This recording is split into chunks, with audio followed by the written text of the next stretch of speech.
জামাত ইসলাম নামে যে দলটা এখন 1961 সালে মওদুদী নামক একজন মানুষ তৈরি করেছেন, আসলে এটা ইসলামের দল নয়। রাজনীতিটা ইসলামের নির্দেশিত মানবতা রাজনীতি নয়, এবং 71 থেকে তাদের ইতিহাস হচ্ছে খুন, জুলুম, অবিচার, শোষণ, পাশবাতার ইতিহাস। এখনো পর্যন্ত তারা খুন করে যাচ্ছেন। 5ই আগস্টের পর তারা অনেক পুলিশ হত্যা করেছেন, এবং তারা যেভাবে জুলুম করেন, তারা যেভাবে তাদের ছাত্র সংগঠন হল দখল করে, তারা রক্কাটার দখল হিসাবে বিখ্যাত।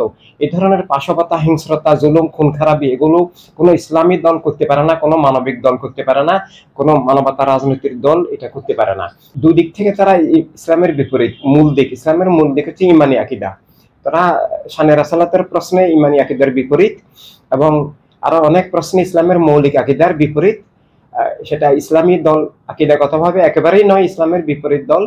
আবার তাদের রাজনীতিটাও ইসলামের রাজনীতি না। তারা ক্ষমতার বলে তাদের দলীয় মতবাদকে ইসলামের নামে চাপিয়ে দিয়ে ইসলামের শান্তিময়, মানবিক, গণতান্ত্রিক যে চিরন্তন আসল ধারা আমাদের প্রিয় নবী রাহমাতুল্লিল আলামিন সাল্লাল্লাহু আলাইহি সাল্লাম দান করেছেন, তারা সেটার সম্পূর্ণ বিপরীত একটা স্বৈর রাজনীতির ধারা অনুসরণ করেন। তাই যেহেতু তারা ইসলামী দল নয়, আমরা প্রমাণ করে দিয়েছি দলিল প্রমাণ দিয়ে, কোরআন কারীম, হাদিস শরীফ থেকে, যে আকিদাগতভাবে তারা ইমানি আকিদার বিপরীত, এবং তারা ইসলামের রাজনীতির একমাত্র প্রতিনিধিত্ব আমরা ইনসানিয়ত বিপ্লব করি, এবং সব ধর্মের মানবিক রাজনীতির প্রতিনিধিত্ব আমরা ইনসানিয়ত বিপ্লব করি। একক ধর্মের নামে রাজনৈতিক দল, রাষ্ট্র হয় না।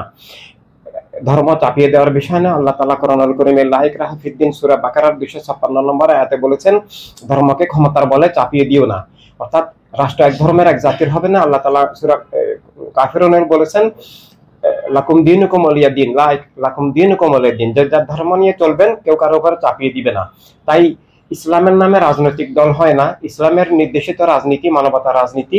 আমাদের প্রিয় নবী রাহমাতুল্লিল আলামিন সব মানুষের জন্য রহমত, কল্যাণ, স্বাধীনতা, মুক্তির উৎস। আল্লাহ তাআলা রাব্বিল আলামিন সব মানুষকে জীবন দান করেছেন, অধিকার স্বাধীনতা দান করেছেন।